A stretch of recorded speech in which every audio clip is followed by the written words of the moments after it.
सोचो, अगर तुम्हें एक ऐसे ग्रह पर अकेला छोड़ दिया जाए जहां न हवा हो, न खाना, न कोई इंसान, और पूरी दुनिया ये मान चुकी हो कि तुम मर चुके हो, तो क्या तुम हार मान लोगे या फिर मौत से लड़कर वापस घर आने की कोशिश करोगे?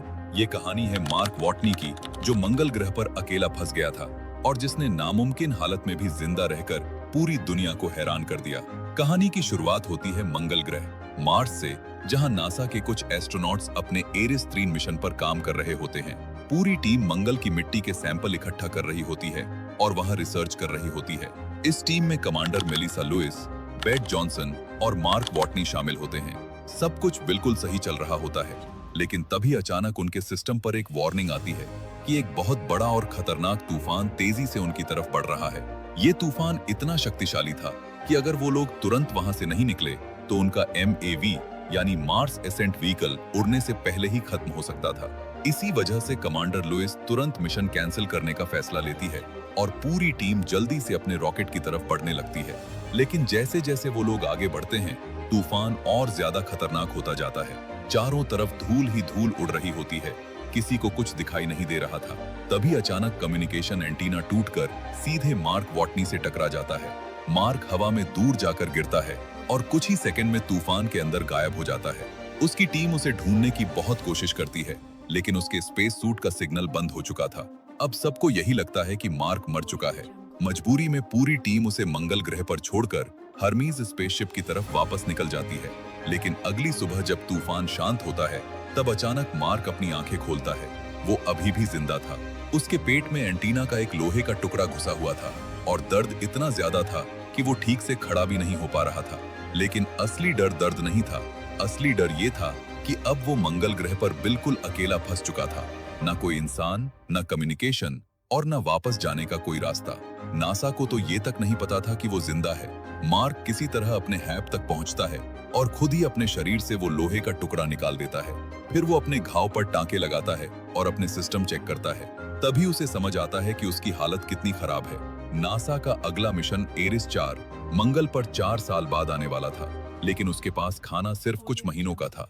यानी अगर उसने खुद कुछ नहीं किया तो मंगल ग्रह ही उसकी कब्र बनने वाला था। शुरुआत में मार्क पूरी तरह टूट जाता है। उसे लगने लगता है कि अब उसका बचना नामुमकिन है, लेकिन फिर वो हार मानने की बजाय दिमाग लगाना शुरू करता है। मार्क एक बॉटनिस्ट था, यानी खेती और पौधों का एक्सपर्ट। तभी उसके दिमाग में एक आइडिया आता है। वो फैसला करता है कि वो मंगल ग्रह पर खेती करेगा। सुनने में ये इम्पॉसिबल लगता है, क्योंकि मंगल पर न पानी था और न उपजाऊ मिट्टी। लेकिन मार्क के पास दूसरा कोई रास्ता भी नहीं था। वो सबसे पहले हैब के अंदर मिट्टी इकट्ठा करता है और उसमें ह्यूमन वेस्ट मिलाता है ताकि मिट्टी फर्टाइल बन सके। फिर वो अपने पास बचे आलू मिट्टी में दबा देता है। लेकिन सबसे बड़ी प्रॉब्लम अभी भी पानी की थी। इसलिए मार्क हाइड्रोजन और ऑक्सीजन की मदद से खुद पानी बनाने की कोशिश करता है। पहली बार कैलकुलेशन गलत होने की वजह से जोरदार ब्लास्ट हो जाता है और कुछ सेकंड के लिए ऐसा लगता है कि अब मार्क सच में मर जाएगा। लेकिन वो हार नहीं मानता और दूसरी कोशिश में वो कामयाब हो जाता है। धीरे धीरे पानी बनने लगता है और कुछ दिनों बाद मिट्टी में पहला छोटा पौधा उगाता है। इतने दिनों बाद पहली बार मार्क के चेहरे पर मुस्कान आती है, क्योंकि अब उसके पास जिंदा रहने की उम्मीद थी। दूसरी तरफ पृथ्वी, अर्थ पर नासा पूरी दुनिया को बता चुका था कि मार्क मर चुका है। उसका फ्यूनरल तक हो चुका था। लेकिन एक दिन नासा की satellite analyst Mindy Park satellite images देखते समय कुछ अजीब नोटिस करती है। वहां रखे सोलर पैनल्स अपनी जगह से हटे हुए थे। पहले सबको लगता है कि ये तूफान की वजह से हुआ होगा, लेकिन फिर उन्हें समझ आता है कि ये काम किसी इंसान ने किया है। तभी विंसेंट कपूर और नासा डायरेक्टर टेडी सैंडर्स को शॉकिंग ट्रूथ पता चलता है कि मार्क अभी भी जिंदा है। ये खबर सुनते ही नासा के अंदर हड़कंप मच जाता है। लेकिन समस्या ये थी कि मंगल तक मदद पहुंचाने में कई महीने लगने वाले थे और उन्हें नहीं पता था कि तब तक मार्क जिंदा भी रहेगा या नहीं। वहीं दूसरी तरफ हेर्मी स्पेसशिप में मौजूद मार्क की टीम, जो पृथ्वी वापस लौट रही होती है, उन्हें अभी तक नहीं पता होता कि मार्क जिंदा है। नासा ये खबर उनसे छुपा रहा होता है, क्योंकि उन्हें डर था कि ये सुनकर पूरी टीम इमोशनली टूट जाएगी। लेकिन आखिरकार जब उन्हें सच्चाई पता चलती है, तो commander Lewis Chris, Beck Martinez Vogel और जोहानसन सब शॉक्ड रह जाते हैं। उन्हें खुशी भी होती है और गिल्ट भी, क्योंकि वो अपने दोस्त को मंगल ग्रह पर अकेला छोड़ आए थे। अब मार्क पहले से ज्यादा मेहनत करने लगता है। वो अपने आलू की नई फसल तैयार करता है और धीरे धीरे उसका कॉन्फिडेंस वापस आने लगता है। लेकिन तभी उसके साथ फिर एक बड़ा हादसा हो जाता है।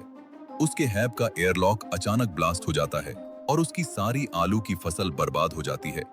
मंगल की ठंडी हवा अंदर आने की वजह से मिट्टी भी खराब हो जाती है।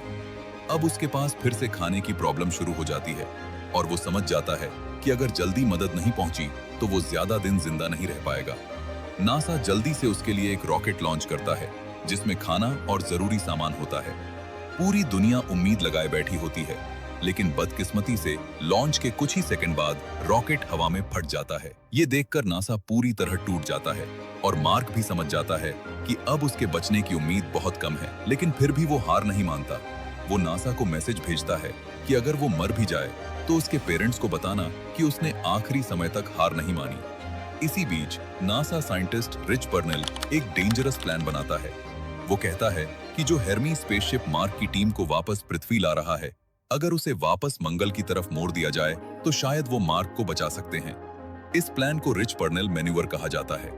ये प्लान बहुत रिस्की था क्योंकि इसमें बाकी एस्ट्रोनॉट्स की जान भी खतरे में पड़ सकती थी। नासा डायरेक्टर टेडी सैंडर्स पहले इस प्लान को मना कर देता है, लेकिन जब मार्क की टीम को इसके बारे में पता चलता है तो कमांडर लुइस और उसकी टीम बिना सोचे वापस मंगल जाने का फैसला कर लेते हैं, क्योंकि वो अपने दोस्त को मरने के लिए अकेला नहीं छोड़ सकते थे।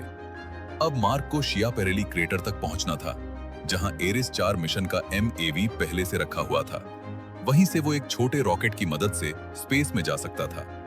ये सफर बहुत लंबा और खतरनाक था। उसे कई महीनों तक अकेले रोवर में सफर करना पड़ता है। रास्ते में कई बार उसके सामने ऐसी सिचुएशंस आती हैं जहां लगता है कि अब वो नहीं बच पाएगा, लेकिन हर बार वो किसी न किसी तरह खुद को संभाल लेता है। आखिरकार वो उस जगह पहुंच जाता है जहां नासा ने पहले से माव रॉकेट रखा हुआ था। लेकिन प्रॉब्लम ये थी कि रॉकेट बहुत भारी था। अगर उसका वजन कम नहीं किया गया तो वो मार्स ऑर्बिट तक नहीं पहुंच पाएगा। इसलिए मार्क रॉकेट के अंदर की लगभग हर चीज निकालकर फेंक देता है, यहां तक कि रॉकेट का ऊपर वाला हिस्सा भी हटा दिया जाता है। अब वो बेसिकली एक उड़ता हुआ डिब्बा बन चुका था। दूसरी तरफ हेर्मी स्पेसशिप भी मंगल की तरफ वापस आ चुका होता है। पूरी दुनिया अब इस मिशन को देख रही होती है, क्योंकि ये सिर्फ एक इंसान की जान बचाने का मिशन नहीं था, बल्कि इंसानी हिम्मत की सबसे बड़ी परीक्षा थी। आखिरकार लॉन्च का समय आ जाता है। मार्क MAV रॉकेट लॉन्च करता है और किसी तरह मंगल की ऑर्बिट तक पहुंच जाता है। लेकिन अभी भी एक आखिरी प्रॉब्लम बाकी थी। उसकी स्पीड बहुत ज्यादा थी और हेर्मीस तक पहुंचना आसान नहीं था। दूसरी तरफ कमांडर लुइस और उसकी टीम उसे पकड़ने की कोशिश कर रही होती है, लेकिन डिस्टेंस लगातार बढ़ता जा रहा था। तभी मार्क एक पागलपन भरा आइडिया देता है। वो अपने स्पेस सूट में छेद करने वाला था ताकि निकलती हुई हवा उसे आगे धक्का दे सके। उसके साथ ही उसे ऐसा करने से मना करते हैं क्योंकि छोटी सी गलती उसकी जान ले सकती थी। लेकिन अब उनके पास दूसरा कोई रास्ता नहीं था। मार्क अपने सूट में छेद कर देता है और हवा के प्रेशर की वजह से वो तेजी से हेर्मी स्पेसशिप की तरफ बढ़ने लगता है। दूसरी तरफ कमांडर लुइस भी अपनी जान जोखिम में डालकर उसे पकड़ने निकलती है। कुछ सेकंड के लिए ऐसा लगता है कि मार्क उनके हाथ से छूट जाएगा, लेकिन आखिरी समय पर वो रस्सी पकड़ लेता है और आखिरकार महीनों तक मंगल ग्रह पर अकेले जिंदा रहने वाला इंसान बच जाता है। पूरी दुनिया खुशी से झूम उठती है। नासा के सभी लोग इमोशनल हो जाते हैं और मार्क आखिरकार अपने दोस्तों के साथ वापस पृथ्वी लौट आता है। पृथ्वी पर लौटने के बाद मार्क एक हीरो बन चुका होता है। बाद में वो नए एस्ट्रोनॉट्स को ट्रेन और उन्हें सिखाता है कि मुश्किल हालात में भी हार नहीं माननी चाहिए, क्योंकि कभी-कभी इंसान की सबसे बड़ी ताकत उसका दिमाग नहीं बल्कि उसकी मान ही हो। उम्मीद होती है और कहानी यहीं खत्म होती है। अगर आपको वीडियो अच्छी लगी हो तो वीडियो को लाइक और चैनल को सब्सक्राइब करना ना भूलें। मिलते हैं अगली वीडियो में।